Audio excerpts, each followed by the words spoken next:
اعوذ باللہ من الشیطان الرجیم، پناہ مانگتا ہوں میں اللہ کی شیطان مردود سے۔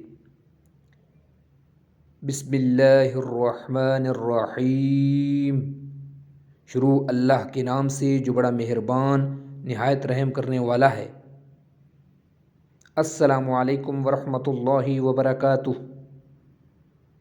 عبد الرحمن بن جابر اپنے والد سے بیان کرتے ہیں کہ رسول اللہ صلی اللہ علیہ وآلہ وسلم نے فرمایا، میری امت کے اکثر لوگ جو اللہ کی کتاب، اس کے فیصلے اور اس کی تقدیر کے بعد فوت ہوں گے، وہ نظر لگنے سے ہوں گے۔ اللہ تعالیٰ ہمیں نظر بد سے محفوظ رکھے۔ یہ حدیث السلسلۃ الصحیحہ حدیث نمبر 3238 ہے۔ ویڈیو دیکھنے کا شکریہ۔ اللہ حافظ۔ السلام علیکم ورحمۃ اللہ وبرکاتہ۔